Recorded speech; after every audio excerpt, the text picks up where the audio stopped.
Hello and welcome to cheapsheds.com. For more information on this shed project and to see all my videos, go to www.cheapsheds.com/videos. This video is about how to build a wooden storage shed or garden shed for my gable roof shed plans. Once you have decided what size shed you want to build, purchase a number of items shown below your chosen shed size in Table 1. Ask your building supply store for their estimate for fasteners as you are purchasing the lumber. There are 4 places where building an 8 wide and a 10 and 12 wide shed differ.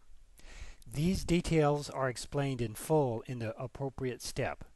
I just want to point them out here so you will be aware that most of the procedures are the same. An 8 wide shed uses 2x4 floor joists, where a 10 and 12 wide sheds use 2x6 floor joists. You should add some extra 2x4 blocking where the large and small pieces of plywood join on the 10 and 12 wide sheds for extra floor strength. You will need to splice a 3 to 6 inch piece of scrap siding at the top of the gable end trusses on 10 and 12 wide sheds.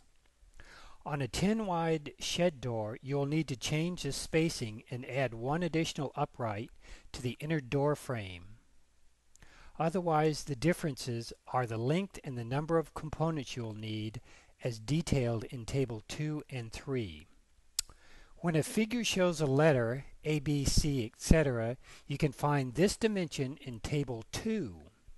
Table 3 shows the number of floor joists, wall studs, and trusses you'll need based on the length of the floor or wall you're building. For example, if you're building a 12-foot long floor, you will need 10 floor joists. But if you're building a 12-foot wall, you will need 7 studs for that wall.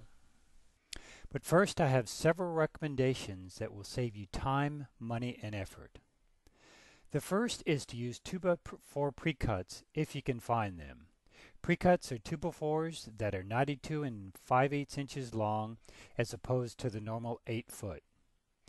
Use them for wall studs and trusses and you'll save 20 to 50 cents per board.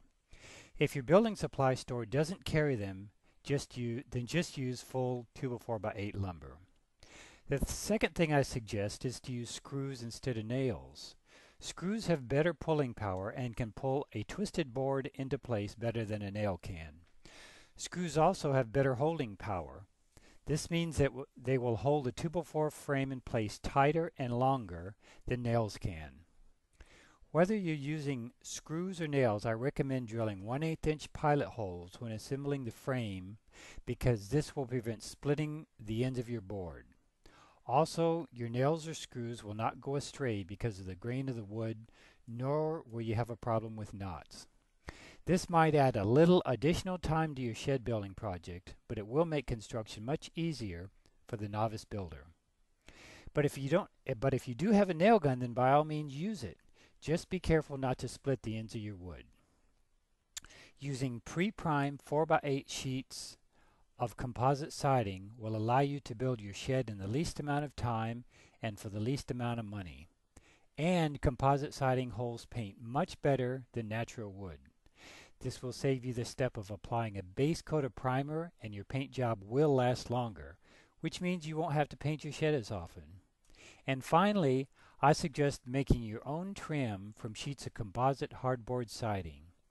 You can buy 4x8 sheets of the same siding but with no grooves and rip them into 2.5 inch strips with a table saw.